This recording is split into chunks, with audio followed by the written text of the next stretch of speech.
మన Varahi sales grand festive celebrations ప్రతి 10,000 రూపాయల కొనుగోలుపై ఒక బంగారు నాణెం ఉచితం. ఈ ఆఫర్ జనవరి 15 వరకు మాత్రమే.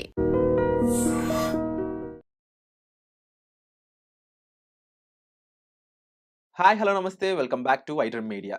ముఖ్యంగా ఈ 2026 అందరికి కూడా హ్యాపీ న్యూ ఇయర్. దాంతో పాటుగా మరి హ్యాపీగా ఉండాలంటే మన వెనకాల డబ్బులు గానీ, లేదా మన ఇన్వెస్ట్మెంట్స్ గానీ, మనల్ని కాస్త ఆస్తులు ఉన్నారా బాబు, మనం జాగ్రత్తగా ఉన్నాం, సేఫ్‌గానే ఉన్నాం అనిపించేలా చేయాలి కదా! మరి ఈ 2026లో సరైన ఇన్వెస్ట్‌మెంట్ ఆప్షన్స్ ఏమున్నాయి? దీని గురించి మనకు చెప్పడానికి మనతో పాటు ఉన్నారు సీనియర్ ఫైనాన్షియల్ ఎక్స్‌పర్ట్ అలాగే ఎంఎఫ్‌డి అయిన మధు గారు. సార్‌తో మాట్లాడదాం. నమస్కారం సార్. నమస్తే విరాట్ గారు. మనకి ఇన్వెస్ట్‌మెంట్ పరంగా చాలా మందికి మెయిన్ డౌట్స్ ఏంటి అంటే, ఫర్ ఎగ్జాంపుల్ నా దగ్గర 10,00,000 ఉన్నాయి. లేదంటే ఒక దగ్గర 50,00,000 వరకు అమౌంట్ ఉందనుకుందాం. ఆ అమౌంట్‌ని ఎక్కడ పెడితే అది నిజంగా నాకు యుటిలైజ్ అవుద్దో తెలియడం లేదు. అది ఎక్కడైనా పెడితే ఇప్పుడు మార్కెట్‌లో పెట్టినా, లేదంటే రియల్ ఎస్టేట్‌లో పెట్టినా, ఎక్కడ పెట్టినా డబ్బులు నష్టాల్లోకి వెళ్ళిపోద్దనే భయంతో బ్యాంక్‌లోనే ఉంచుకుంటున్నారన్నమాట. కరెక్ట్. దానివల్ల వాటి వాల్యుయేషన్ పడిపోతా ఉంది. హ్మ్. మరిలా సెర్టైన్ అమౌంట్ ఉండి ఇన్వెస్ట్ చేయలేక భయపడుతున్న వాళ్ళందరికీ ఈ 2026లో మీరు ఎటువంటి సజెషన్ ఇస్తారు?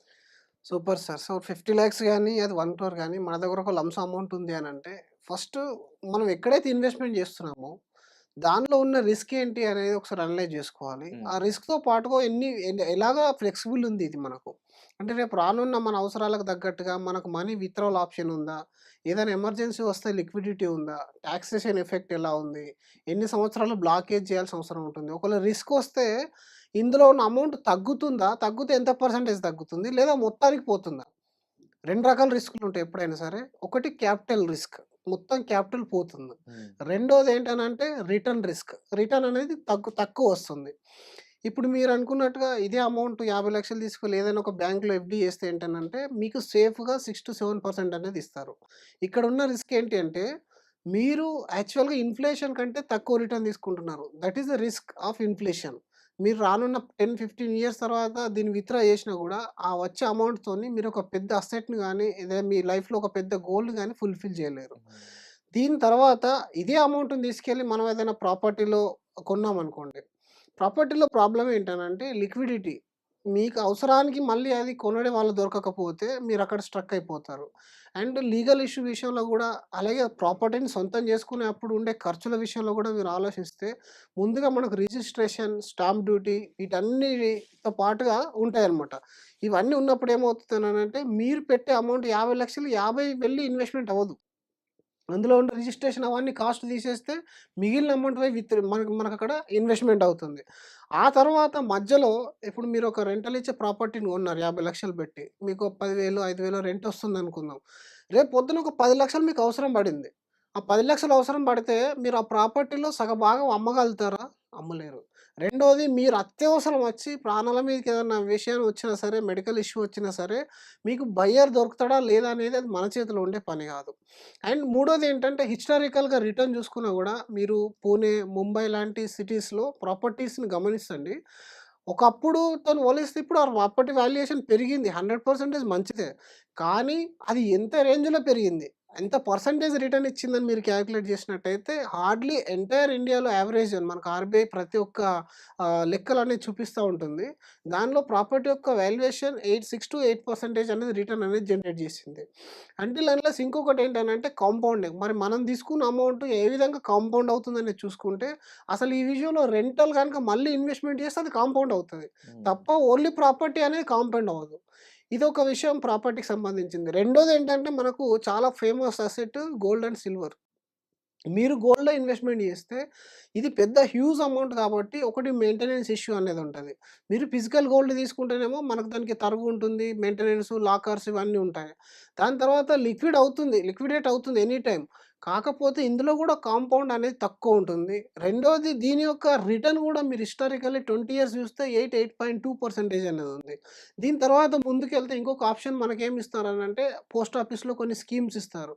ఈ స్కీమ్స్‌లో మీకు డైరెక్ట్ ఇంట్రెస్ట్ ఇచ్చేస్తారు మీకు. కానీ ఇక్కడున్న రిస్క్ ఏంటంటే మీ క్యాపిటల్ 20 ఏళ్లైనా, 30 ఏళ్లైనా మీరు ఎక్స్ అమౌంట్ పెడితే ఎక్స్ అమౌంట్ అలాగే ఉంటుంది. హ్మ్. ఇప్పుడు మీరే ఇది తీసుకెళ్ళి రూ. 50,00,000 ఒక పోస్ట్ ఆఫీస్ స్కీమ్‌లో ఇన్వెస్ట్‌మెంట్ చేస్తే 8% ఇంట్రెస్ట్ ఇచ్చే స్కీమ్స్ ఉన్నాయి. బట్ ఆ 8% ఇంట్రెస్ట్ మనకొచ్చేస్తుంది. 50,00,000 అనేది మళ్ళీ అప్రిషియేట్ అవ్వదు ఫ్యూచర్‌కి. ఆ 8% కూడా మీ టాక్స్ యాప్ ప్రకారం ఒకవేళ మీరు 30% టాక్స్‌లో ఉంటే 30% టాక్స్ అనేది ఎళ్ళిపోతుంది. పార్షియల్ విత్‌డ్రా‌ల్‌లో అసలు ఆప్షన్ అనేది ఉండదు. ఇంకా పోతే మ్యూచువల్ ఫండ్ లాస్ట్ ఆప్షన్ మనకు స్టాక్ మార్కెట్, మ్యూచువల్ ఫండ్ గురించి. మ్యూచువల్ ఫండ్స్‌లో ఇదొక వెహికల్ అనమాట. దీనిలో మళ్ళీ ఇదొక ప్రొడక్ట్ లాగా భావిస్తారు చాలామంది. మ్యూచువల్ ఫండ్ అనేది ఒక వెహికల్ మాత్రమే. హుహు. ఇందులో మీ షార్ట్ టర్మ్ నీడ్స్ ఉండని, మిడ్ టర్మ్ నీడ్స్ ఉండని, లాంగ్ టర్మ్ నీడ్స్ ఉండని, లేదా మీకు కమోడిటీ ఇంట్రెస్ట్ ఉండని, ప్రాపర్టీ ఇంట్రెస్ట్ ఉండని అన్నిటిని మీరు మ్యూచువల్ ఫండ్ ద్వారా కొనొచ్చు. అదొక బెస్ట్ ఆప్షన్. మీరు రియల్ ఎస్టేట్‌లో ఇన్వెస్ట్‌మెంట్ త్రూ మ్యూచువల్ ఫండ్ చేయొచ్చు. గోల్డ్‌లో త్రూ మ్యూచువల్ ఫండ్ చేయొచ్చు. ఇంటర్నేషనల్‌లో అమెరికాలో గాని, జపాన్‌లో గాని, చైనా ఈక్విటీలో కూడా మీరు ఇన్వెస్ట్‌మెంట్ చేయాలనుకుంటే త్రూ మ్యూచువల్ ఫండ్ చేయొచ్చు. అంటే నంబర్ 1 ఏంటంటే మ్యూచువల్ ఫండ్‌లో లిక్విడిటీ. మీరు ఎనీ టైమ్, ఎనీ అమౌంట్ మీకు కావాల్సినంత అమౌంట్‌ని విత్‌డ్రా చేసే ఆప్షన్ అనేది ఉంది. రెండోది కాంపౌండింగ్ విషయంలో చూస్తే మీరు ఎవ్రీ ఇయర్ ఇది మీ ఇంట్రెస్టు ఏదైతే రిటర్న్ యాడ్ అవుందో అది మళ్ళీ అసలుకి యాడ్ అయిపోయి కాంపౌండ్ అవుతా ఉంటుంది. మీరు చూసుకున్నట్టయితే లాస్ట్ 15, 20 ఇయర్స్ నుంచి ఎన్నో రకాల కాంపౌండింగ్ జరిగి అది ఎక్కడికో ఎన్నో రెట్లు పెరిగింది. 15,000 ఎస్ఐపి చేసిన వాళ్ళకు 15 సంవత్సరాలకు రూ. 1,00,00,000 అవుతుందని చెప్తారు. అదే 5 సంవత్సరాలు ఇంకొక 5 సంవత్సరాలు వెయిట్ చేస్తే ఆ కోటి కాస్త 2,00,00,000 అవుతది. That is the pure effect of compounding. కోటి అవ్వడానికి ఇన్ని సంవత్సరాలు పట్టింది. కానీ కోటి 5 అవసరానికి మీకు 15 సంవత్సరాలు పట్టింది. ఇంకో హ్మ్. 5 సంవత్సరాలు దాన్ని అలాగే వదిలేసినా మీరు ఎలాంటి ఇన్వెస్ట్‌మెంట్ చేయకున్నా గూడా అది మళ్ళీ 2,00,00,000 అయిపోతుంది. ఆ 2,00,00,000 1/3 2,00,00,000 2 అయిపోతుంది. క్రోర్స్ అయిపోయింది. ఆ 2 క్రోర్స్ మళ్ళీ నెక్స్ట్ 5 ఇయర్స్ లోపల 4 క్రోర్స్ అవుతుంది. అంటే ఈ కాంపౌండింగ్ ఎఫెక్ట్ మీరు ఎంజాయ్ చేయాలంటే మాత్రం ఆ రైట్ అసెట్ క్లాస్‌లో మనం ఇన్వెస్ట్‌మెంట్ అనేది చేయాలి. దీని తర్వాత మధ్యలో మీకు ఎనీ టైమ్ ఏదైనా అవసరం వచ్చిందనుకోండి, లిక్విడిటీ విషయంలో పార్షియల్ విత్‌డ్రావల్ ఉంది. ప్లస్ దానిపైన లోన్ గూడా ఉంది. మీరు ఎనీ టైమ్ మీకు 50% of the equity investment value అనేది లోన్ రూపంలో గూడా వస్తుంది. బయట లోన్‌కి, మ్యూచువల్ ఫండ్స్ మీద లోన్‌కి డిఫరెన్స్ ఏంటి? బయట లోన్స్ అయితే మీకు ప్రూఫ్స్ ఉండాలి, సిబిల్ ఉండాలి, ఇవన్నీ ఉండాలి. మీ దగ్గర హ్మ్. ప్రాపర్టీ అమ్మారు, డబ్బొచ్చింది, మ్యూచువల్ ఫండ్‌లో పెట్టారు.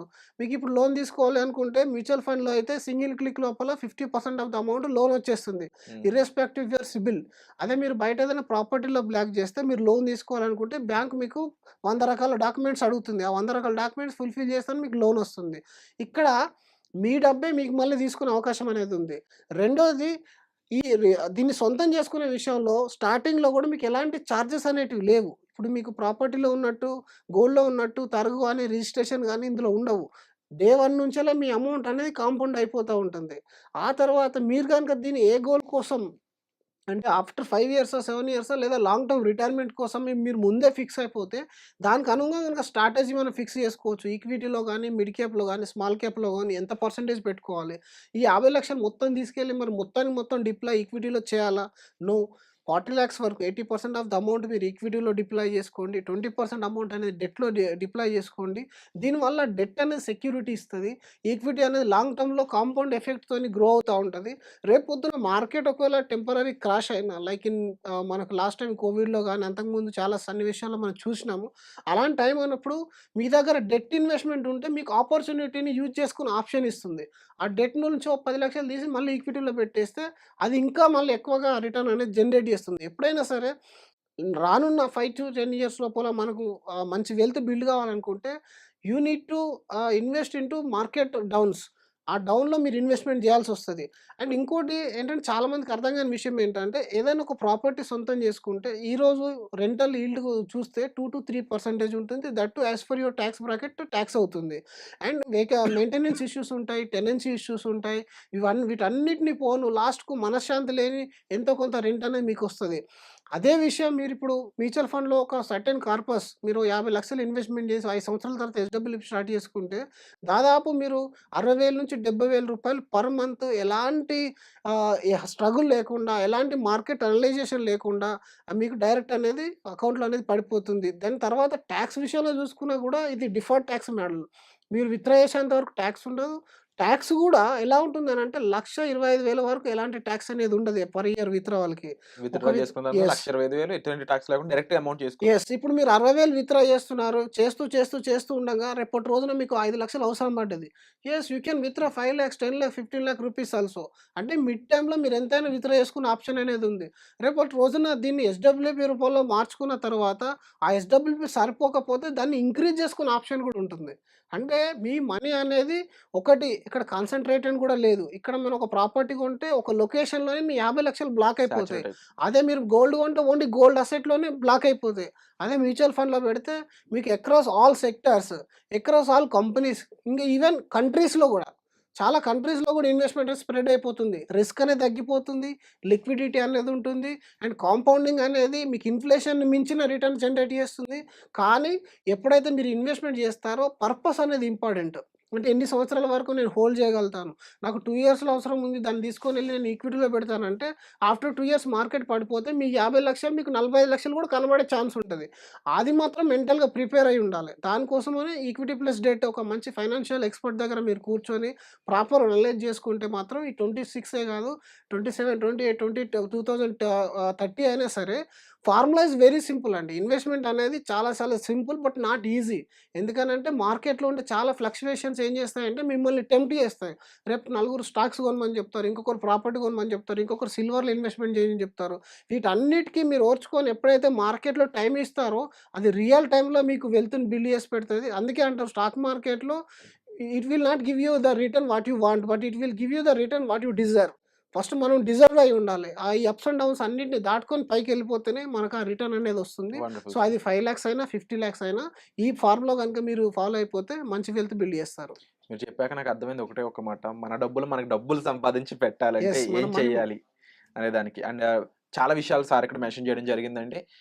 మెయిన్‌గా మన మ్యూచువల్ ఫండ్స్‌లో ఇన్వెస్ట్‌మెంట్ స్టార్ట్ చేశాక దాంట్లో ఉన్న డైవర్సిటీ అంటే అది గోల్డ్‌లోకి వెళ్ళొచ్చు. కొంత భాగం ఐటీకి వెళ్ళొచ్చు. అలా డిఫరెంట్ సెక్టార్స్ కవర్ చేస్తూనే సేఫ్టీ అనేది చూపిస్తుంది ఇక్కడ. దాంతో పాటుగా మనకు కావాల్సినప్పుడు ఇమ్మీడియేట్‌గా డబ్బులు తీసుకునే విధానం అయ్యుండొచ్చు. ఫ్యూచర్‌లో దాన్ని ఎస్‌డబ్ల్యూపీ కన్వర్ట్ చేసుకుంటే నెల మనకొచ్చే డబ్బులు అయ్యుండొచ్చు. అండ్ ఆఫ్టర్ లాంగ్ టైమ్ చూసుకున్నట్లయితే మంచిగా మనకు ఒక కార్పస్ బిల్డ్ అవ్వడం అయ్యుండొచ్చు. ఇలా చాలా పాసిబిలిటీస్ ఉన్నాయి. దీని గురించి టెక్నికల్ ఇన్ఫర్మేషన్ చాలా సార్ ప్రొవైడ్ చేయడం జరిగింది. ఇంకా మీకు డౌట్స్ ఉన్నట్లయితే మన కామెంట్ సెక్షన్‌లో మెన్షన్ చేయొచ్చు. లేదా డిస్‌ప్లే అవుతున్న నంబర్స్ కాల్ చేసి సార్‌కి మీరు సంప్రదించవచ్చు. సో, ఈ ఎపిసోడ్ మీకెలా అనిపించిందో తప్పకుండా మీ ఒపీనియన్‌ని కామెంట్ చేయండి. Thank you so much. And for more videos, Please subscribe to iDream. Please subscribe to iDream. Please subscribe iDream. And please subscribe to iDream. For more videos, subscribe to iDream.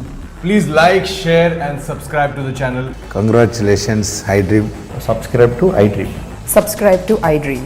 So subscribe to iDream Media.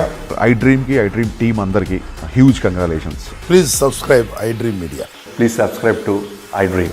Subscribe iDream. Please subscribe to iDream. iDream అంటే నా కళల ఛానల్ను subscribe చేసుకున్న నోరు తిరుగుతలేదు. మీరైతే గంట గుర్తు కొట్టండి. For more such videos, please subscribe to iDream.